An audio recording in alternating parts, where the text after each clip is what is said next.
Hello everyone, welcome back to my channel. Gerald here from Studio Ploy. Metro Manila is in lockdown again, and since no makeovers are allowed during ECQ or MECQ, I thought of creating some fun decor DIY to make this waiting time extra worthwhile. I challenged myself in creating accessories or items from old stuff that I currently have at home and transform them into expensive looking interesting pieces of home decor na mid-century vintage inspired. So without further ado, let's go ahead and jump into our first DIY project. For our first project, we are going to recreate this interesting planter na tinawag kong nipple pot. I have few of this plastic planter that we will make as our base, some used craft papers, scissors and masking tape, air dry clay, and excess latex paint in white. This is actually fun and easy that we're just gonna wrap around the papers and masking tape over the plastic planter.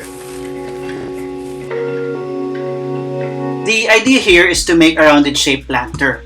We repeat the same process all over, concentrating mostly on the middle part until we achieve a more circular shaped pot. What I'm trying to do here is to make the mouth a bit thicker so it would appear that it's really made of ceramic pag natapos na. I thought of sealing the bottom part with hot glue para hindi siya basta mapasok ng water, and also to help it adhere to the plastic pot, then cover it again with masking tape to make it look seamless. Then we set it aside to make our mini spikes. And to create the spiky or Hershey looking element of our planter, I'll be using this air dry clay to create mini chocolate kisses. There is no specific size for it, tinansya ko lang based sa laki ng ating planter. I also estimated kung ilan ang gagawin based on the size of the spikes. Initially, 12 per layer with 4 layers totaling to 48 pieces.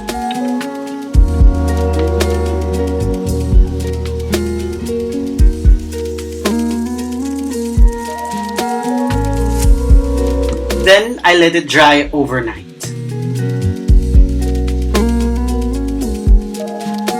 Once fully dry, I then start sa pagdidikit using hot glue from the top part.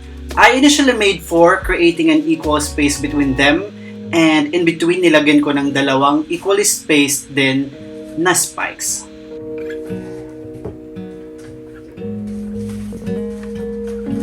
Make sure lang na ipipress natin every time ididikit natin siya para maging seamless ang look and para hindi magmukhang dinikit lang natin siya. For the second to fourth layer, it will be easy since ilalagay lang natin siya in between or alternating each other.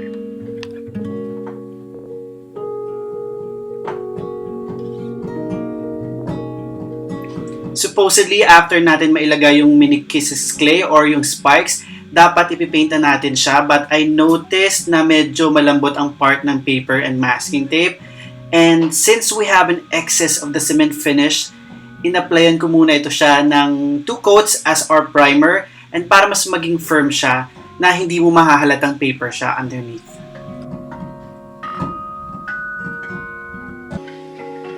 Then, I let it dry for 2 to 3 hours. Pag tuyo na yung cement finish mixture, I then apply white latex paint in white on white shade with a little baking soda for that ceramic looking finish.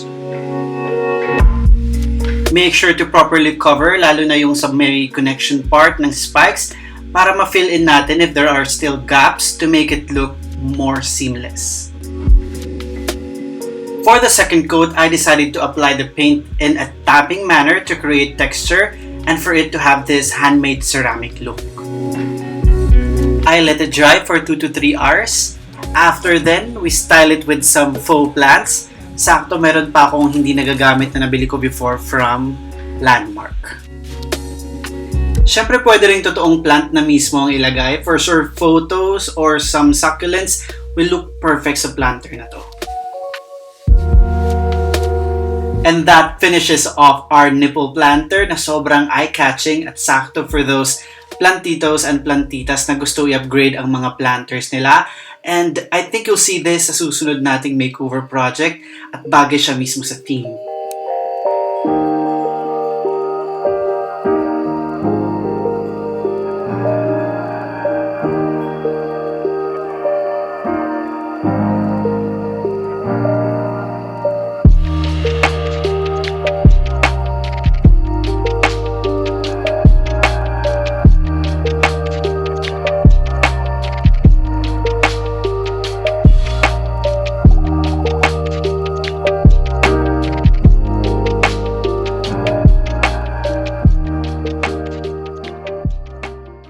Moving on to our second project is this molecular-inspired, very mid-century-ish sculpture. For the tools and materials, we only need wooden stick dowels, air-dry clay, cutter and X-Acto knife, glue gun and stick, and satin black spray paint. I have no specific or exact scale for this, kaya estimated lang ang length ng dowels and random lang siya. Though initially sinukat ko yung haba ng dowels, but that's just for me to have an idea gaano kalaki ang magagawa nating sculpture. I started creating a triangle by connecting the dowels using hot glue, then to pyramid para maging base ng ating sculpture.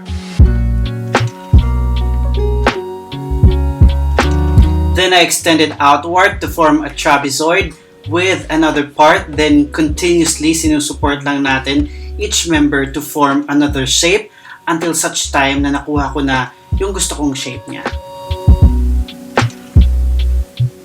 To make it look more aesthetically interesting and for it to have a different dimension on the inner part, and also as a support member, I added this connection in the middle part to make it more stable.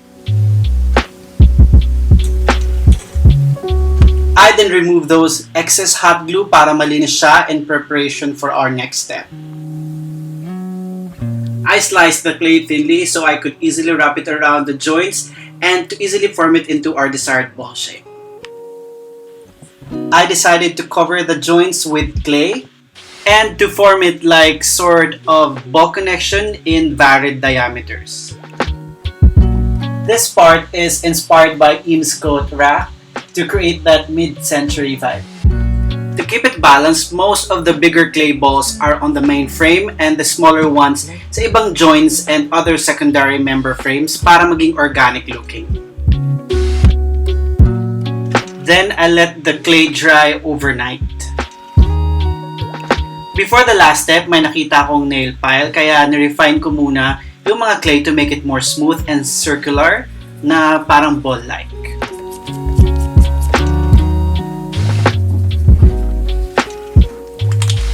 For the final step, we are going to paint the whole sculpture in black. And for that modern look, I went for satin finish. I made 3 full coats of this black spray paint, then let it dry for at least an hour or 2.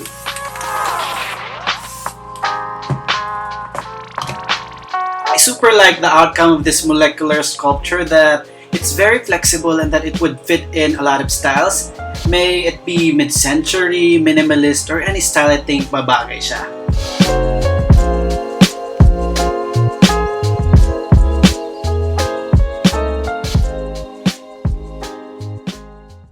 For our third and final project, and my favorite, is this vintage pleated lamp.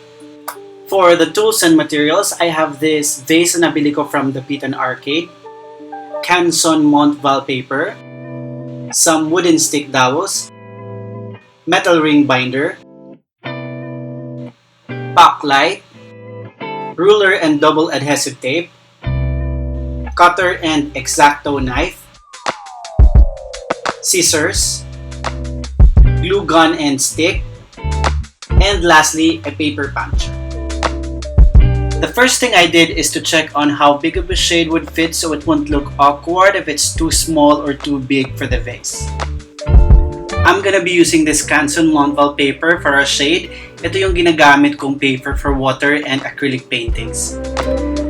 Para sa lapad ng shade na gagawin, I decided to go for a 10-inch width na sakto yung paper size natin. So we also maximize the paper na less ang excess. For the pleated part, 1 inch yung una kong ginawa, but then I decided to just follow the ruler's width para mas mabilis and meron na tayong pattern. To make the pleats, I sharpen one edge of a dowel and make it as our tool for scoring the papers so it would be easier to fold and for it to have a more refined lines. Using the same ruler and our improvised scoring, I then go ahead and score it with our ruler as our guide. I did the same process with the other half of the paper. Next step is to fold the paper back and forth to create the pleats. And to make the line more refined, I put a little pressure using the metal cutter, though make sure yun nyo lang na malinis para di madumihan ng paper.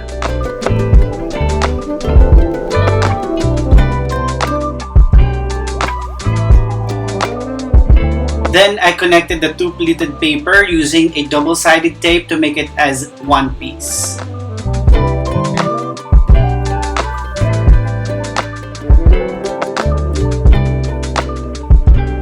Dito tinatansya ko naman kung saang part tayo magbubutas. Bubutasan natin ang isang side ng paper using a puncher para doon natin ipasok yung ring kung saan yung magiging top part ng shade. What I did here is paunti-unti lang yung pagbubutas since di kaya ng isahan ng puncher natin dahil masyadong makapal yung paper. I then inserted the ring on the punch hole pero looking at it, masyado siyang maliit. Kaya I decided to replace it with a tie wire instead kasi wala akong mahanap na bigger size nito. I patterned the size of our improvised ring made of tie wire to this little planter.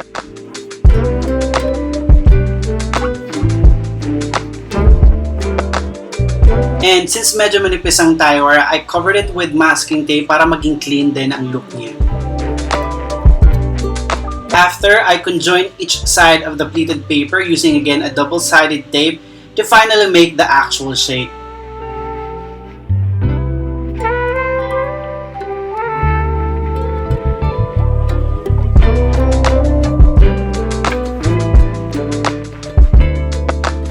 I was supposed to put an actual E27 light kung saan sana natin i-attach ang ating pinaka-frame, but yung meron ako hindi compatible for lampshade, so I decided to improvise again using some wooden stick dowels and this little hook na excess nung ginawa natin before na Christmas decor.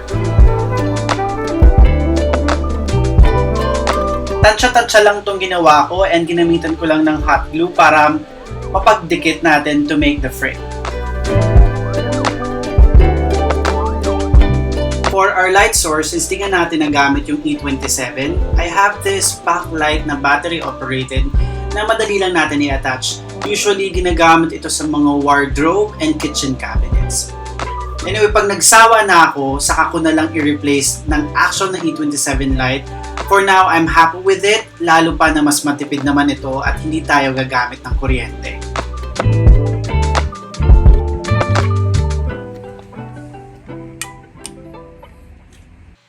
And there you go, our vintage-inspired pleated lamp.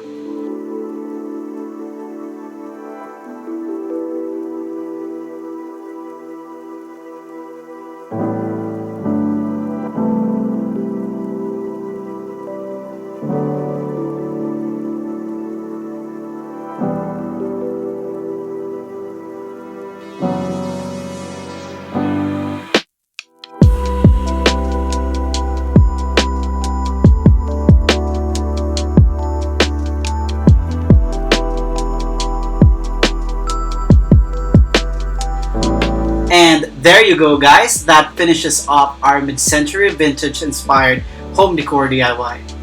If you have any questions or comments, make sure to drop me a line in the comment section below. I would also love to know which among the 3 projects interest you the most. Thank you guys so much for watching. Hopefully the situation gets better soon. Until the next one, God bless and stay safe.